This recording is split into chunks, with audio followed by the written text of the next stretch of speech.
Hi there and welcome to the Briefing Room. I'm ABC News Political Director Rick Klein, joined here by Justin Fischel and Catherine Faulders. And we've got a lot to get to on this Friday, including a new ABC News Washington Post poll. But want to start on the big news that could very quickly be consuming this White House. The story of Jamal Khashoggi.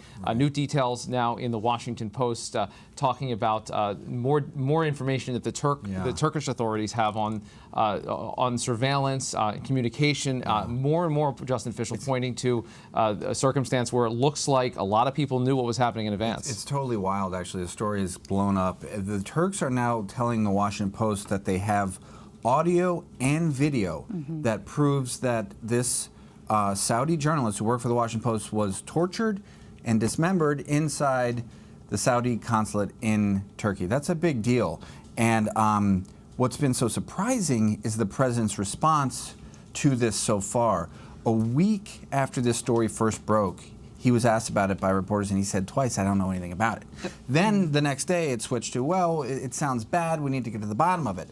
Then, as it emerged that there was like evidence coming out that the Saudis were really involved in this thing, he said, "Well, look, we're working on a $110 billion arms deal with the Saudis, so I don't want to blow that." If I were Mohammed bin Salman, this would be the best possible reaction I could get out of the president. Yeah, and I think the disappearance is also testing the relationships between the United States and Saudi, the president's relationship with the Crown Prince, Jared Kushner's relationship, and you mentioned the arms deal. There's been a bipartisan backlash on the Hill to this. Rand Paul tweeted the president should immediately halt arms sales and military support to Saudi Arabia, something the president made clear yesterday he would not do. Doesn't want to do it just yet. I want to check in with Tara Palmieri over at the White House because the president has left the grounds, and I know there's a lot of questions percolating on this, but anything new from the White House on this storyline today?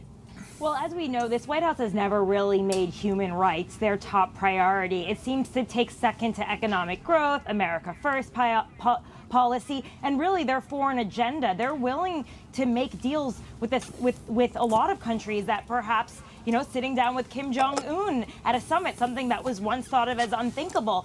If human rights get in the way of a policy agenda, it often is not something that the president is willing to tackle. So it's not that surprising. But to some critics, it does seem unseemly for the president to be equating an arms deal, money, cash, to human life and human rights. And I think he's going to get hammered for that. And while he had a great spectacle yesterday with Kanye West, and it mainly kept a lot of the focus off this serious story, you know, he's still coming back to it, and it's not going away anytime soon, especially if this video ends up surfacing.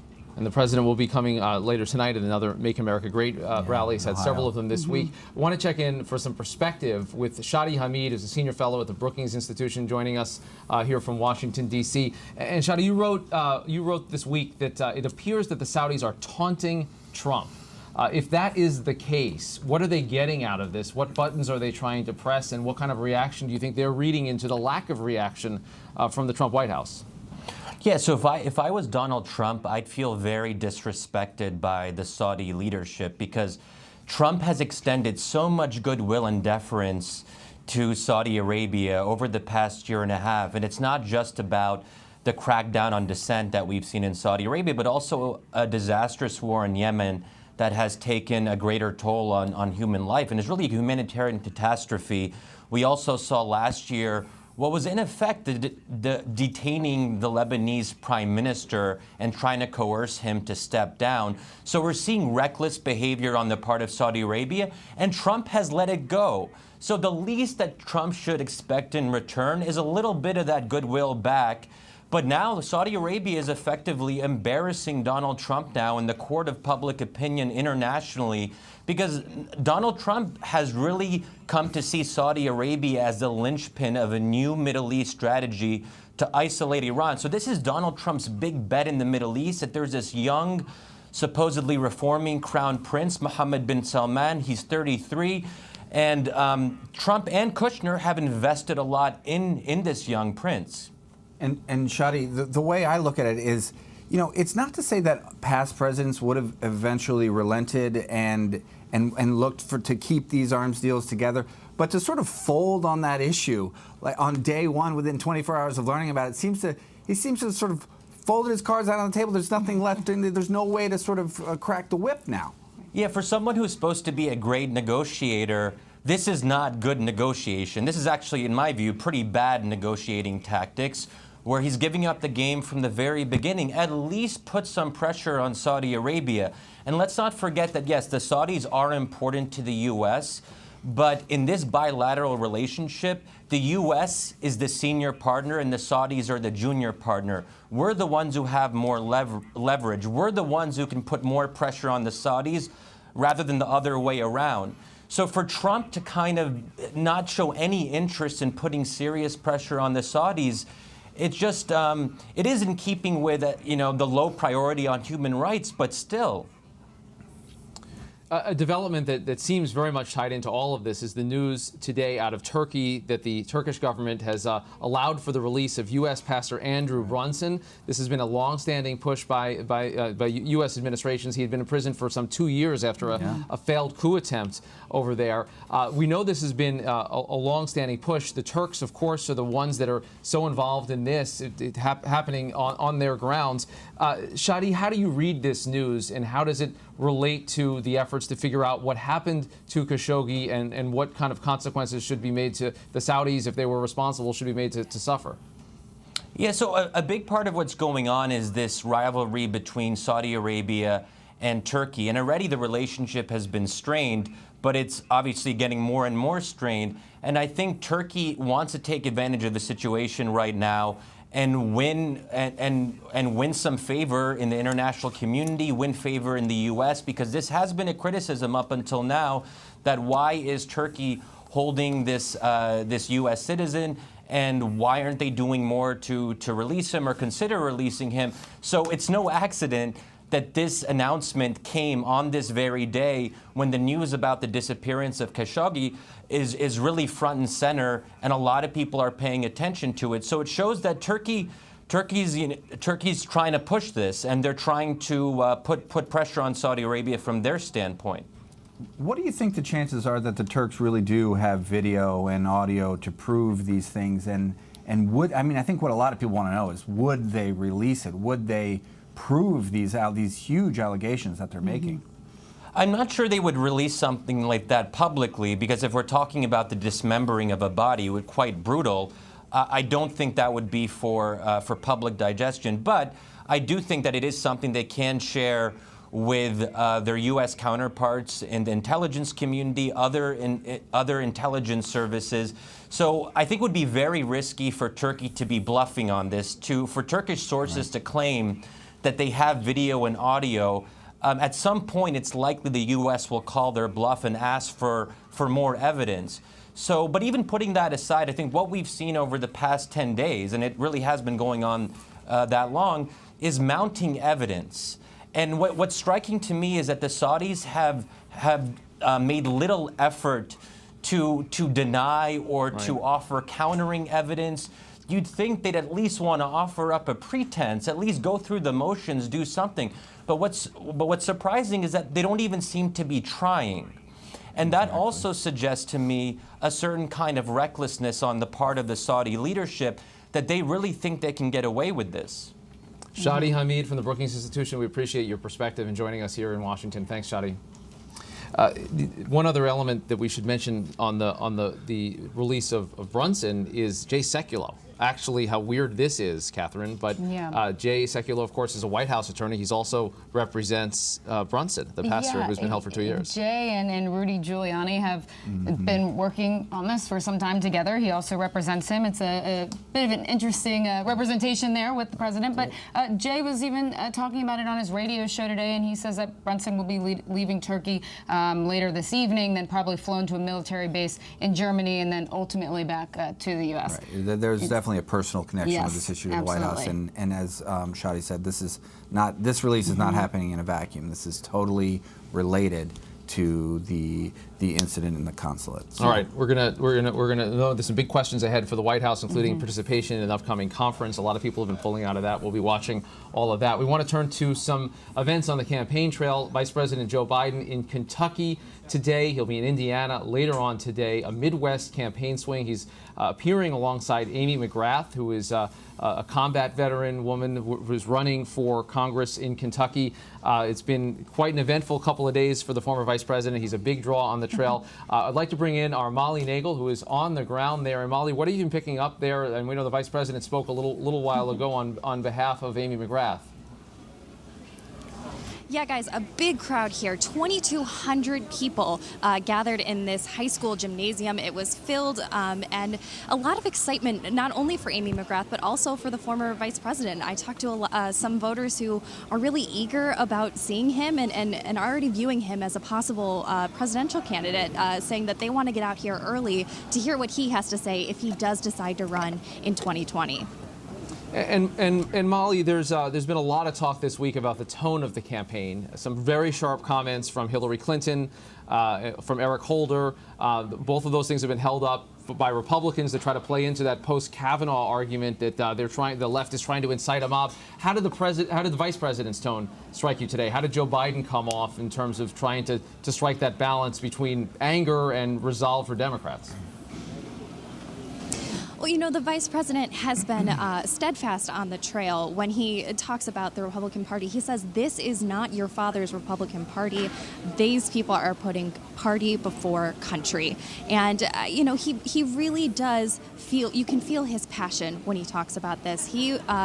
One of the reasons Amy McGrath said that he supported her was because he was so impressed by her getting out to rural counties here in Kentucky to campaign. And he said that's how we win back the trust of Democrats, by getting out there and being present. All right, Molly Nagel, and this is, of course, your briefing room debut. We welcome you very, very warmly to the family, and hope that you're going to get us a good bottle of bourbon while you're in Kentucky. The challenge has been laid down. I'll see what I can do. Thank you. I'll see what I can do. Thank Thanks, you, Molly. guys. Before we move on to our poll, I want to check in one more time with Tara Palmieri. I'm curious what you're picking up in terms of the president's tone and what you're expecting in terms of these campaign events. He's become very, very sharp, as we'd expect at some of these rallies, really laying into Democrats, often in very misleading fashion, on health care, on this issue of inciting violence. Is your sense, talking to White House aides, people up and around the White House, that the president's getting traction on this? He feels good about the direction he's been pushing? It's the only direction he's pushing right now, and that's forward, that's hard, and that's charging. And it worked for him on the campaign trail to get him into the White House. But is it going to work in the midterms? It's still hard to say. I mean, he's really made this entire campaign about himself.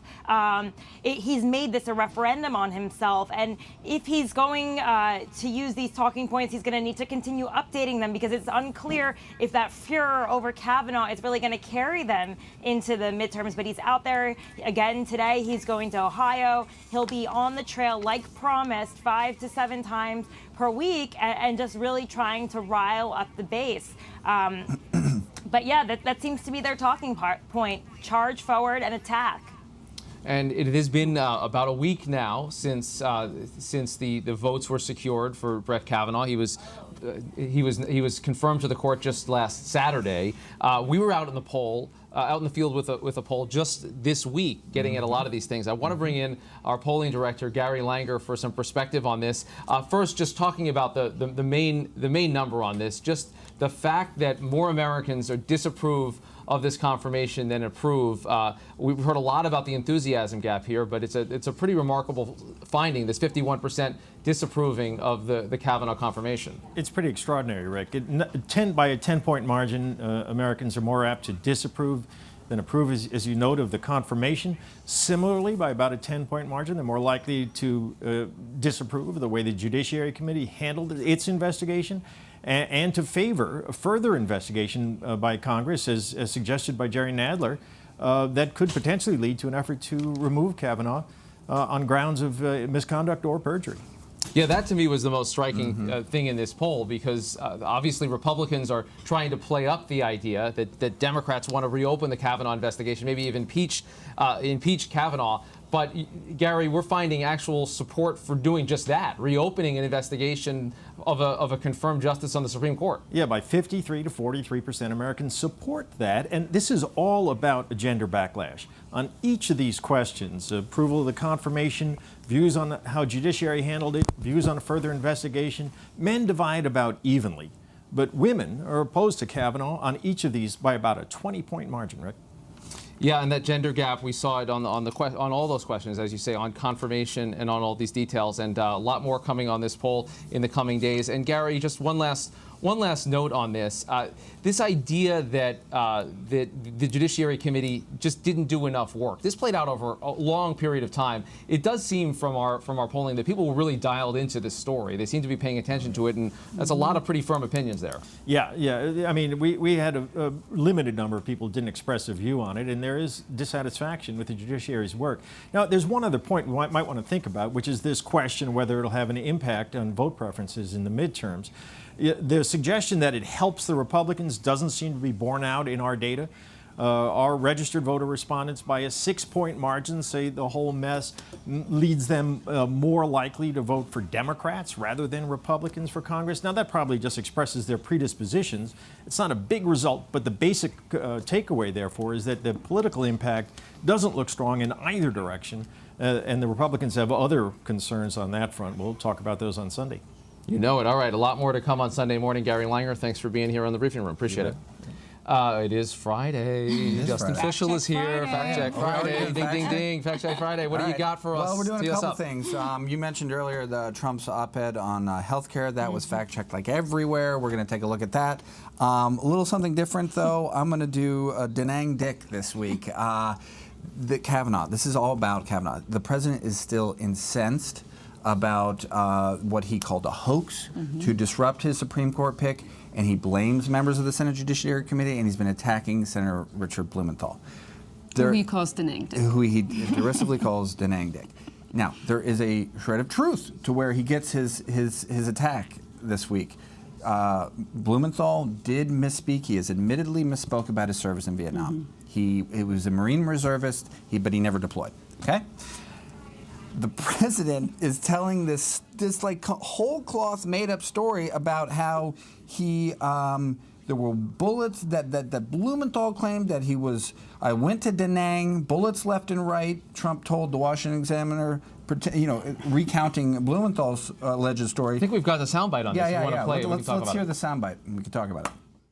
But he apologized like Jimmy Swaggart, crying, bawling, because he conned the public when he was Attorney General of Connecticut for 15 years, talking about as I went to Da Nang, bullets left and right, my friends going down, meaning being killed. Da Nang Dick.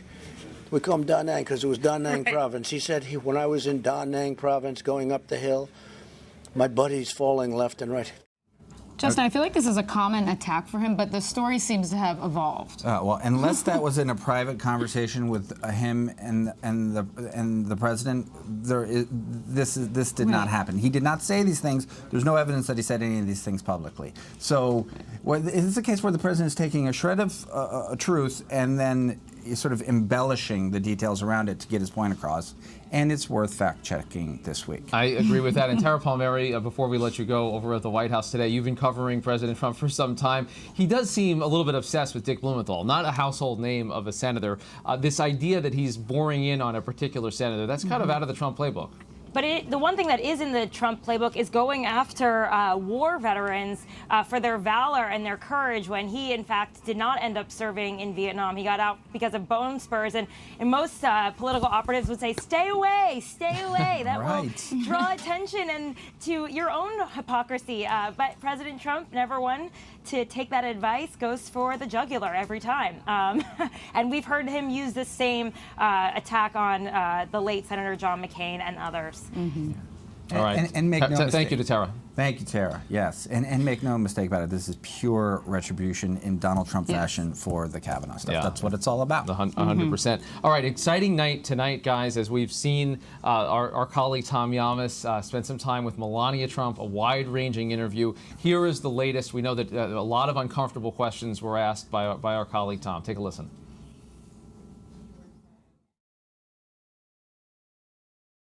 And it has been a tough year for you personally, a year that would have tested a lot of people. You're not the first lady to have to deal with her husband's alleged infidelities. Has this put a strain on your marriage?